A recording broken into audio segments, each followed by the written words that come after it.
Good afternoon to our viewers on the Parliament Channel 11, Parliament Radio 105.5 FM, and also to those who are tuned on to our YouTube channel, ParlView. We welcome all to this press conference that is being put on by the Joint Select Committee on Land and Physical Infrastructure. This press conference is being put on to update members of the public on the sixth report on an inquiry into the establishment of systems for the maintenance of drainage and roadways. At this time, I'll introduce, good afternoon. My name is Atiba Wilshire, and at this time, I'll introduce the members of the committee who are with us today, beginning with the chairman who's seated at the center, Independent Senator Dirup Timal. To the chairman's left is the vice chairman, Mr. Rushton Paré, and to the chairman's right is committee member Nigel De Freitas. At this time, we'll hand over to the chairman of the committee, Mr. Dirup Timal, to update you all on the findings of the report. Good afternoon to my fellow committee members and the listening and viewing public. First of all, I'd just like to remind viewers of the mandate of the committee. This committee is mandated to inquire into areas related to land, agriculture, marine resources, housing, public utilities, transport and works, as listed in Appendix 4 and 5 of the standing orders of the House of Representatives and Senate, respectively. During the fourth session, 11th Parliament, the committee conducted an inquiry into the establishment of systems for the maintenance of drainage and roadways. And this inquiry had three key objectives, which were to examine the current systems in place for the maintenance of drainage and roadways. Second, to examine the program and initiatives geared towards the maintenance of drainage and roadways in order to determine whether they are adequate and effective. And third objective, to determine the challenges associated with the maintenance of drainage and roadways. The committee conducted 4 public inquiries with the following stakeholders on respective dates: March 13, 2018 and March 27, 2018, with the Ministry of Works and Transport; April 23, 2018, with the Ministry of Rural Development and Local Government; and July 11, 2018, with the Water and Sewage Authority. We are here today to highlight some of the main findings and recommendations of the committee's report on this inquiry. I must mention that the former chairman of the committee, Mr. Stephen Crease, Independent Senator, would have spearheaded the inquiry, and we want to thank him for all his hard work and contribution to this inquiry.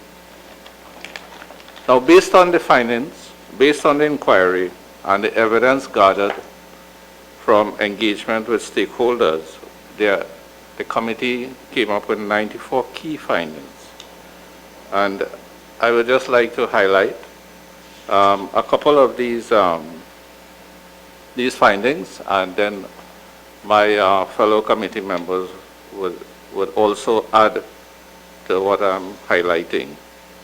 First one is that the Ministry of Works and Transport require additional labor to adequately perform drainage maintenance works. Another finding, key finding, there was an absence of an overarching management structure to ensure that the municipalities deliver on their core responsibilities, which was attributed to the variances in topography and drainage systems amongst the corporation. Another key finding is that there is need for a comprehensive network of drains throughout the country, 1. 2, collaboration between the Ministry of Works and Transport, Ministry of Planning and Development, and the Ministry of Rural Development and Local Government to nationally evaluate the existing road and drainage network infrastructure and develop a program for the upgrade of the same. An adequate supply of resources and overflow and bypass channels as is appropriate, along with floodgates, pumps, dams, levees, embankments, and weirs, in certain catchments. In terms of roadways and current systems for the maintenance of roadways, some of the key findings were: one, regional coordinating committee meetings are critical to avoid overlap in functions with regard to maintenance of roadways. Two, roadways under the purview of the Ministry of Works and Transport have reached their design life and are generally in a fair to poor condition. The Ministry of Rural Development and Local Government maintenance system for drainage and roadways is not in keeping with international standards.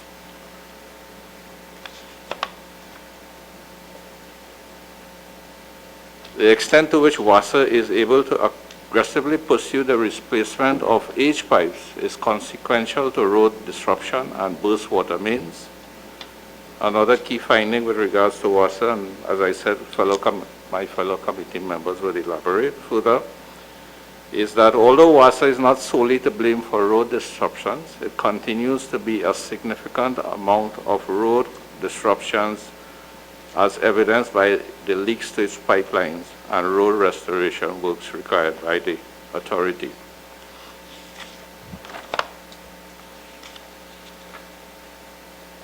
Another key finding is that the Ministry of Works did not have a mechanism in place to provide feedback to the public concerning their complaints,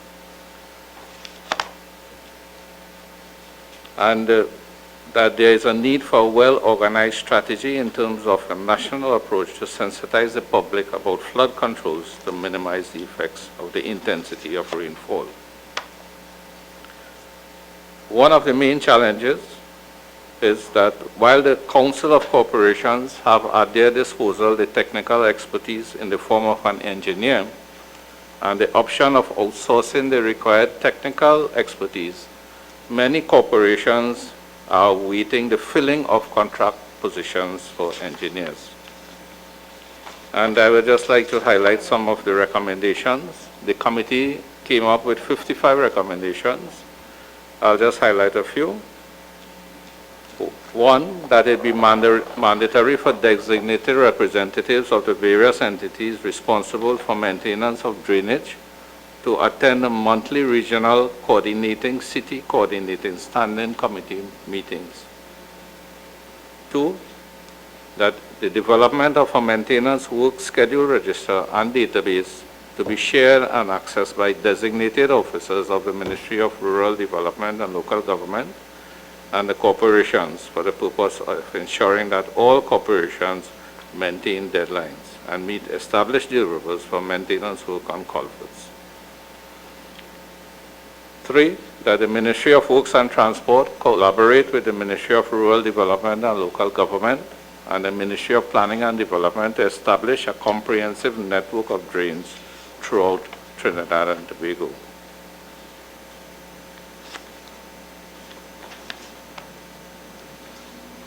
And one final recommendation on my part would be that the Ministry of Works and Transport, WASA, and the local governing bodies meet to discuss the development of a general complaints desk by operational level agreements with their respective help desks, so that all complaints regarding disturbed roads can be forwarded to the respective government agency for recourse, and to allow feedback to be provided on request in a timely manner, and that the Ministry of Works and Transport establish a feedback mechanism that will provide a response to the request by members of the public within 48 hours.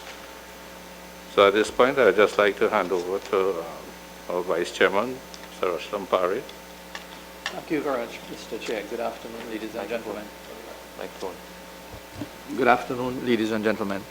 Coming out of what the chairman just explained in terms of some of our findings and a couple of the recommendations, I would like to just go in a bit in terms of the objective of this inquiry on the issue of roadways and drainage, where we do have three ministries that are responsible for the overall delivery of goods and services in these areas. You have the Ministry of Works, the Ministry of Rural Government, that's Local Government and Rural Development, and obviously WASA.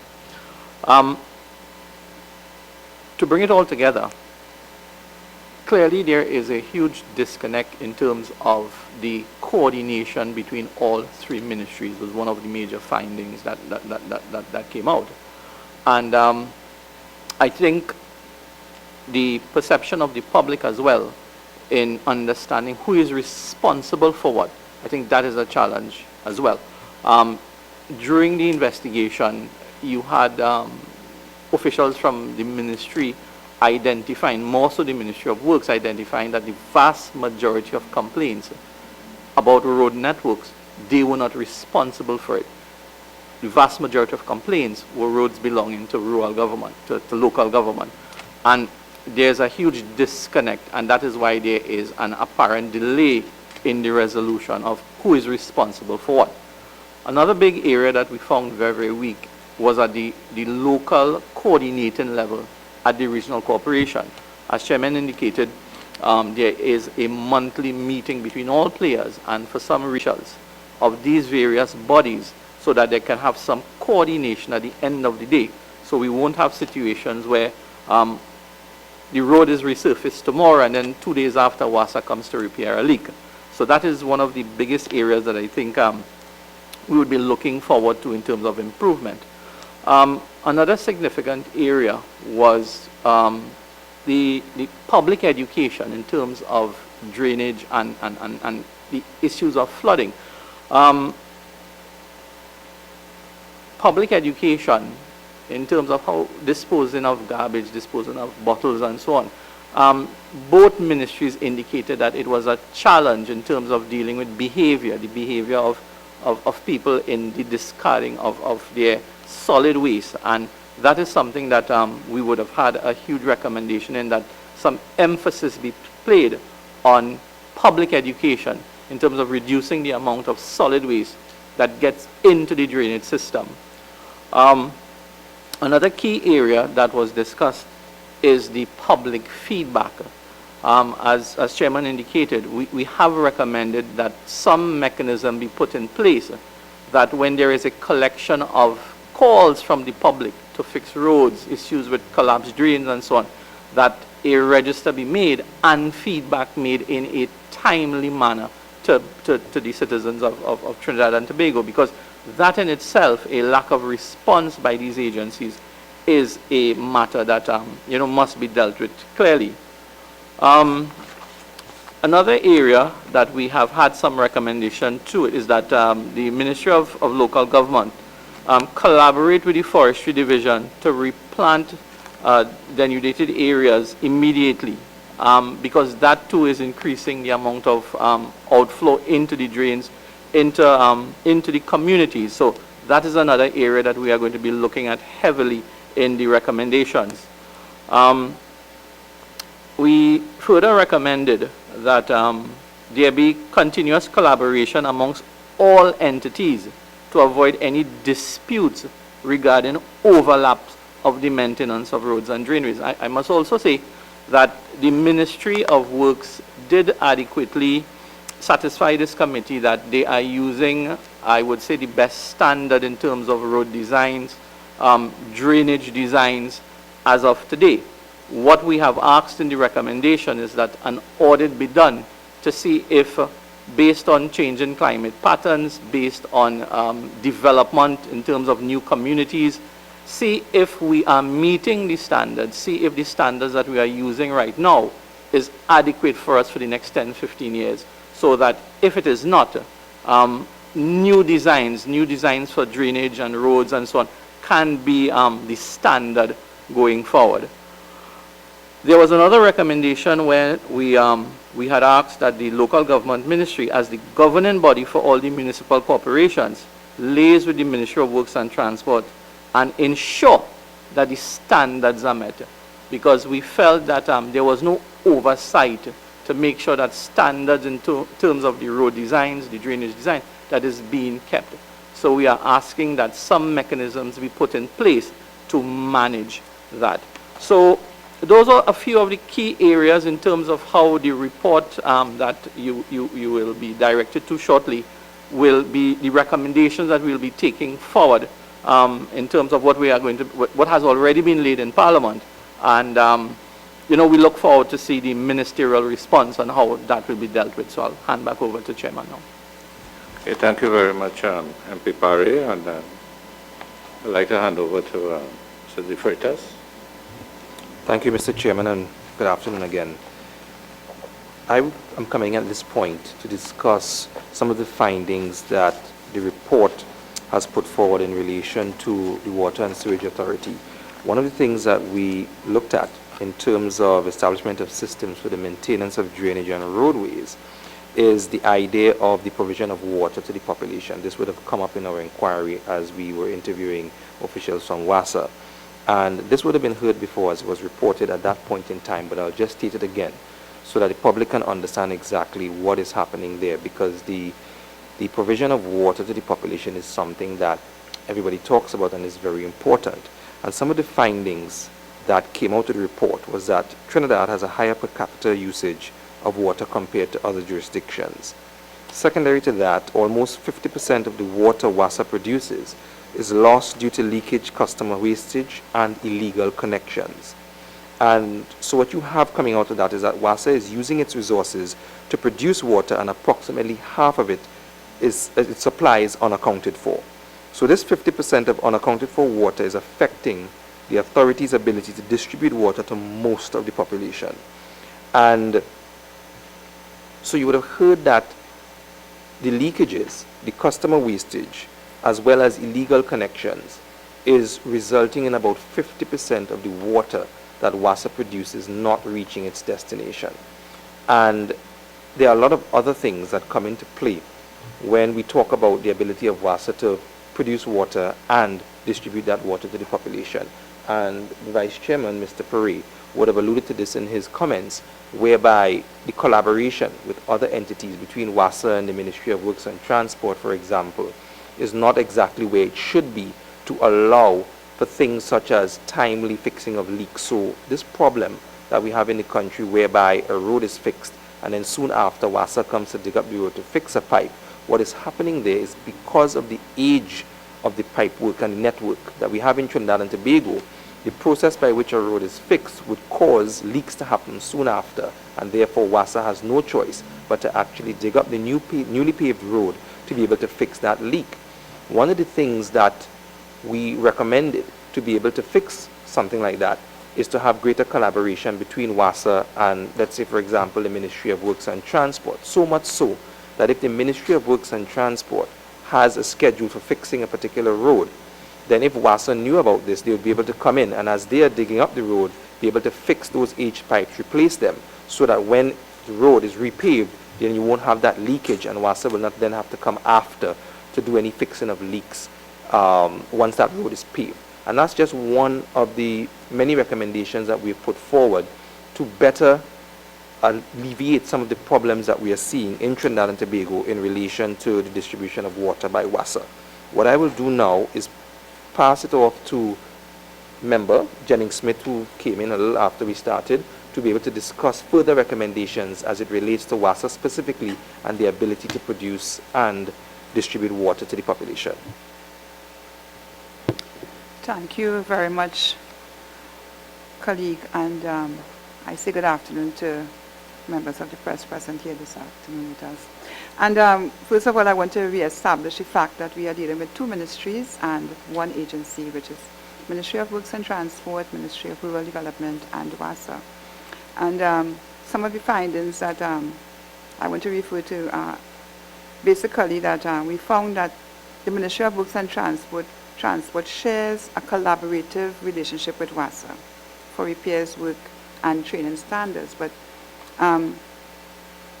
we recommended from all the findings we got, in particular, we found that the Ministry of Works and Transport has not been sharing its technology as it pertains to road repairs with the WASA, Water and Sewage Authority. And we as a committee, when we engaged all the information before us, we recommended that the Works and Transport and the WASA continue to strengthen their relationships by sharing new technology for road repairs. Also, we found that a subsidiary of Ministry of Rural Development, which were the the municipalities, corporations, and their work program. They do not submit their work programs to WASA.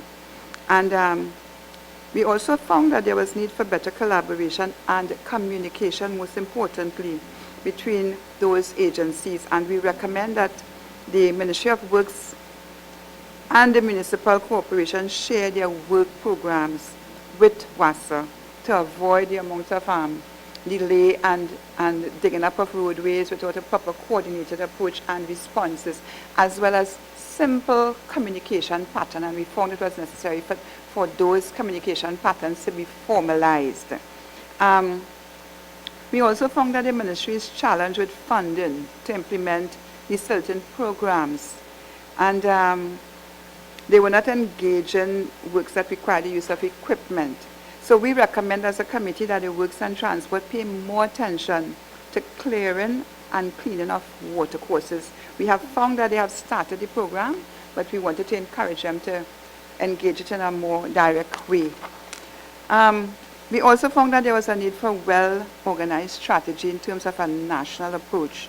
And we recommend that the Ministry of Works and Transport oversee the establishment of a national plan of construction and maintenance of the Trinidad and Tobago, the drainage system within Trinidad and Tobago. And we recommended that they do it because we found that they haven't within that ministry all the expertise, knowledge, and experience of the past. What we found was lacking was the coordinated approach between the Ministry of Works and Transport and the other agencies. So we really recommend that they have a special focus on reducing flooding. Because this is a time when we really see the shortcomings being so visible, the shortcomings of proper planning.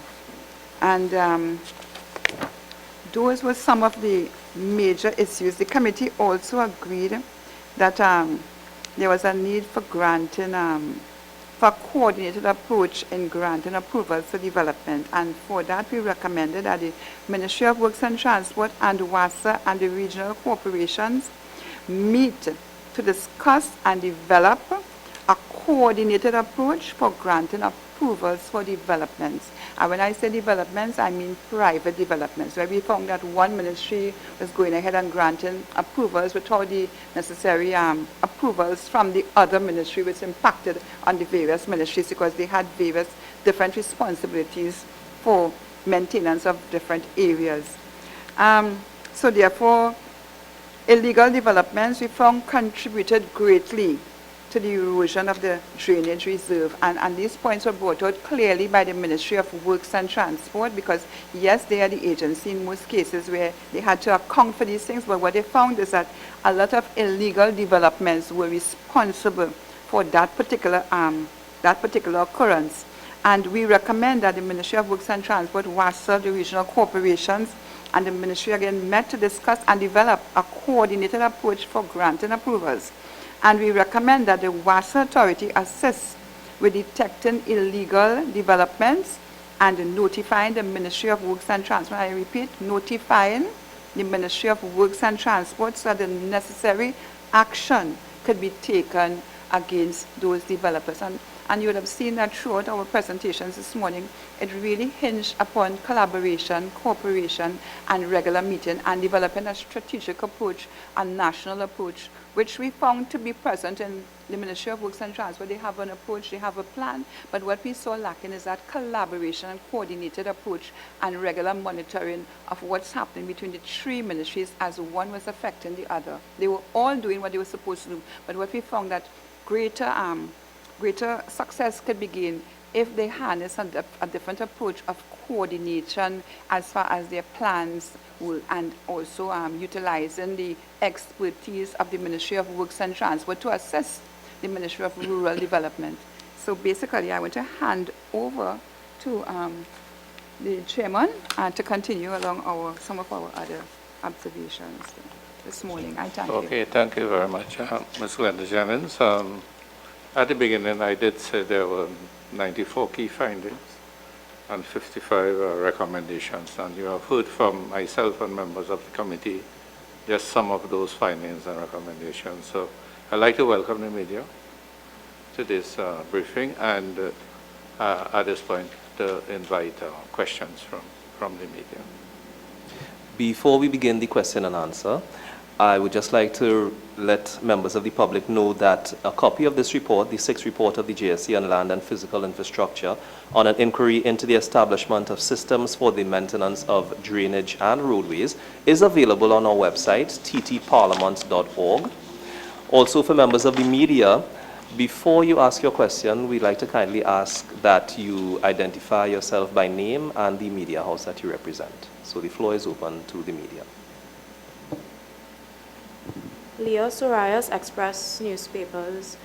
I just wanted to know if there is a specific time frame the committee expects these recommendations to be put in place, and exactly what happens now that you've compiled all of this. Just a little explanation as to that, please. All right, well, what would happen is each minister under whose purview the relevant ministry to which recommendations are directed from this report would be required to submit to the Parliament within 60 days of the presentation of the report a ministerial response to the recommendations contained in the report. And once a ministerial response is received, the committee will engage in periodic follow-ups with the relevant ministry or department to ensure that the commitments made in the ministerial response are honored.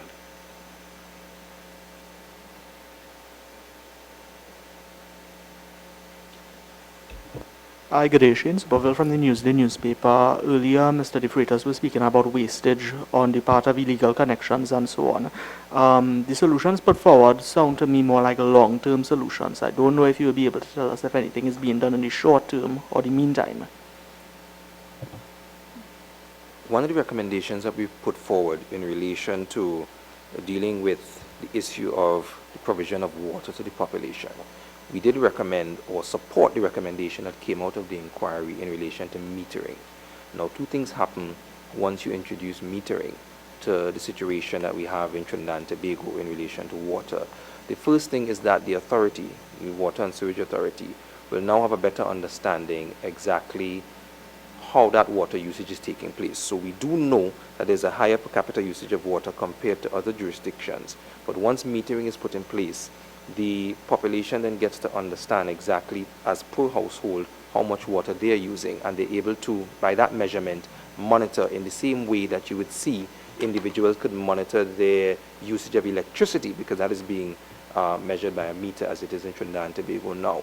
So the households will be able to understand exactly how they're using water, and they'll be able to conserve water better by having that metering put in place. What that also means is that WASA will not be able to charge for water that does not reach its desired destination. So in the same way that if you have no electricity in your house, that the meter doesn't move and therefore you're not charged by TNTEC, that will also happen with metering once metering is implemented for WASA, in that if water is not reaching your house, then you're not being charged whatsoever for water, which means that WASA now has to ensure that it treats with all of the issues by way of illegal connections and by way of leakages to make sure that water is reaching its destinations. Because once metering goes in place, you're not going to be able to charge for water that's not reaching that destination, and therefore revenue can drop.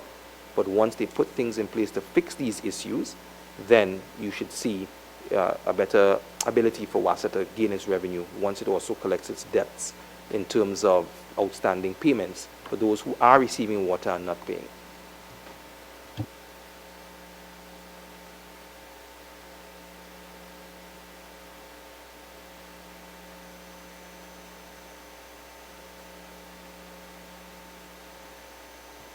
I just wanted to add, I know the Ministry of Works, Ministry of Local Government, and WASA as three separate entities. One of the findings that we came upon was that there are issues around resources in terms of funding to do any major repair works on roads, drainage, even from WASA's perspective, their pipeline infrastructure. Now, what we've asked in one of the recommendations is that when the coordination that we are asking for happens, not only do they coordinate information, but perhaps resources, because during the investigation, we found that the Ministry of Works may have had material but no labor. The Ministry of Local Government has labor but no material. WASA may have heavy equipment but nobody to use it. So we are asking that in the collaboration, if there are resources that are sitting in each one of these agencies, and that you could have a combined effort to share the resources to get the necessary maintenance work going. That could be a short term. I mean, gentleman from Newsies spoke about short term versus long term.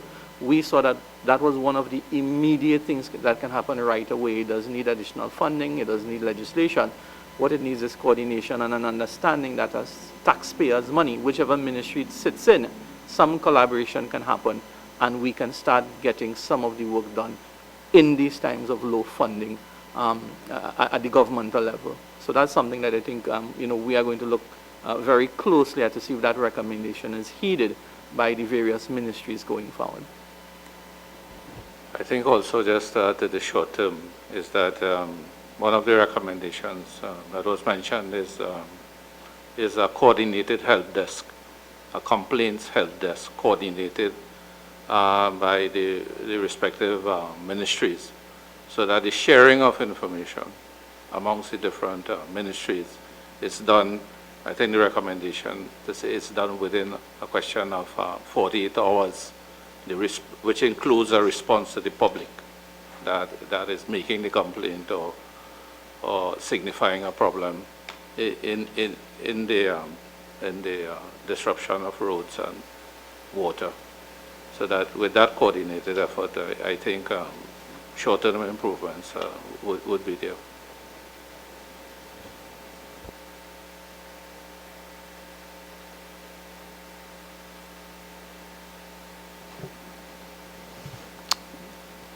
If there are, okay, Amber. Yeah, I wanted to refer particularly to our recommendation at recommendation 38, where we spoke about collaboration between the state agency, and I want to refer particularly to the Ministry of Works ongoing program, to which we found from evidence obtained that the communication unit was undertaking programs especially for public awareness. And we have seen through some of the evidence we collected throughout the questioning time, where they have started on the low-hanging fruits of clearing some of the courses, the drains, and what we wanted to send to the public now is to ensure that the public gets involved also. I know that the Ministry of Works from their presentations, they spoke about cleaning water courses, and they use their social media and phone lines to ask persons to have water courses clean and to report any site where we found that the river courses were being blocked by dumping of equipments and appliances and stuff like that. So I wanted through this medium to engage the public to get into that program and start assisting by being involved. Because when we talk about collaboration, we're talking about national collaboration and people's behavior patterns. And I know that from our evidence, we really collected that the Ministry of Works, they are making a concentrated effort to meet the public's behavior pattern to secure changes. And we are now asking, I know that we have a viewing public here with us today, we are asking that viewing public to get on board and be part of that, that movement to seek to have their drains clean and responsibility for where they dump their waste, and especially huge appliances, because we are talking about keeping an emphasis on reducing flooding in our nation. And just to add to Member Smith's comments in relation to the end user, it is very important that the end user, which is the public, understands how their action affects the ability to provide these services. So for example, as much as she's talking about the riverways and causeways and the garbage that's put into these causeways have been able to affect flooding later on, what we're also talking about too is that high per capita usage in relation to the provision of water and what WASA has to provide.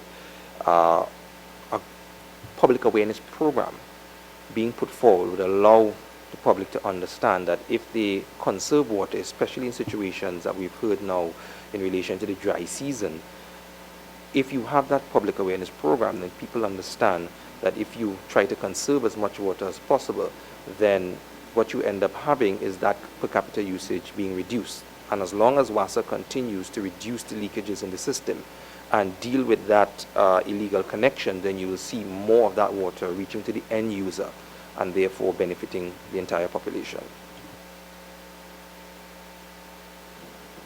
Bhavita Gopaljan, CNC3 News. So one of the problems the public has been forced to face with is the issue of permanent restoration of the roads after WASA does whatever they need to do.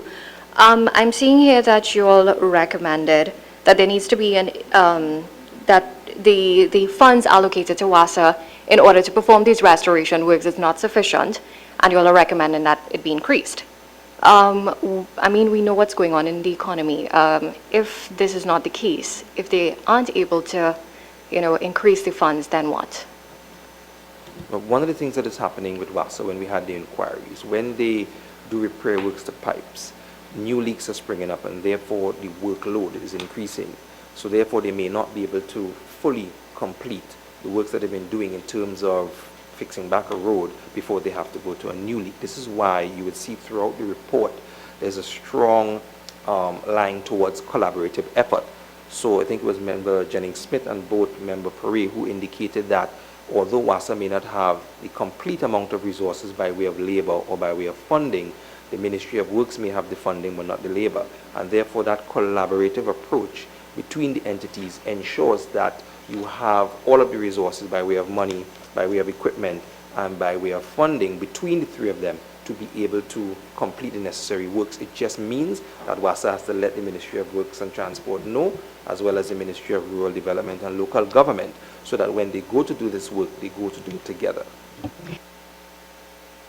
Collaboration is one thing, but collaboration could also mean that it may take longer to get the job done. Not necessarily. So let me put it in this context. If the Ministry of Works and Transport is going to fix a particular road, if they are letting WASA know, well, listen, we're going to fix this road at this particular point in time, do you have in your work schedule leakage or aged pipes that need to be fixed then? So WASA, the Ministry of Works and Transport, is removing the top part of the road. That is something that WASA would have had to have done if they went by themselves. So you see where the sharing of resources comes in. So the equipment that the Ministry of Works and Transport is using to remove that top part of the road, once that is removed, WASA comes in, and then they fix or replace the aged pipes that's in there, and then they can leave, and then the Ministry of Works and Transport repairs the road as it was always going to do, even if WASA did not come. What that also does, it ensures that the standard across the board remains the same. Because remember, WASA having its own entity that does that may not be operating at the same standard to which the Ministry of Works and Transport is. So to answer your question, I don't think that the collaborative effort would be slow. I think it would actually be better if they were to collaborate and do it in that manner. Yeah, and to add to my colleague's, I want to give a specific example. I remember sometime earlier this year in Sangre Grande, we had some leaks along the road. We have about 4 huge leaks, and we actually had the first responders were the regional corporation who came to the scene and actually dug out the leaks.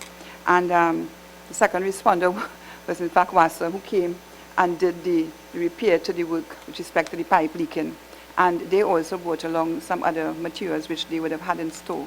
And they placed it there, and it was completed by the Ministry of Works and Transport as well as the regional corporation.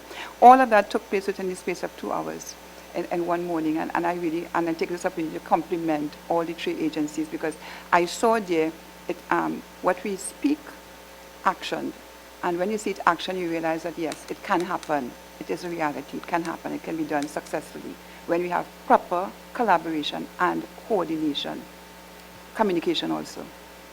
I just wanted to raise another matter of the private illegal developments and the impact that was having on roadways, drainage, and in one of our upcoming investigations right now in terms of traffic. We were very stern in our recommendation that action has to be taken in terms of curbing illegal developments. We did raise the issue with the Ministry of Works and Infrastructure Legal Department in terms of bringing recommendations for legislation, because from the investigation we felt that they felt that the legislation that exists did not have enough teeth to deal with the issue of illegal developments. And one of the things that we have asked that in drafting new legislation to deal with these illegal developments is the support for people who are damaged because of it. And if you would recall, about 2 years ago, we had an issue in Mayaro where a developer, he broke an embankment with a dam, and the water came down and it destroyed property in about nearly 125 homes. And what had to happen was that each person had to take their cost to go against the developer. So we've asked the ministry as well that to take into consideration any legal issues that, in terms of the citizenry that they may have to take against a private developer, take that legislation into consideration to make sure that there can be some resource, some kind of hope for citizens who are damaged or hurt because of these illegal housing developments or any type of developments that are happening without the necessary permission and so on. So that is something that we are very forceful with in terms of one of the recommendations going forward.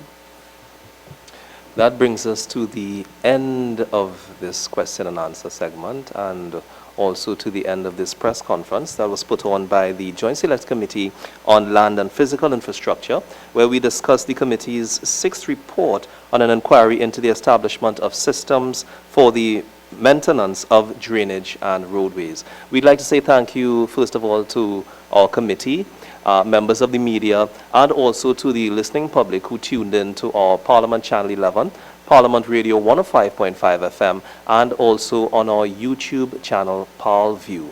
We now return to our regular programming.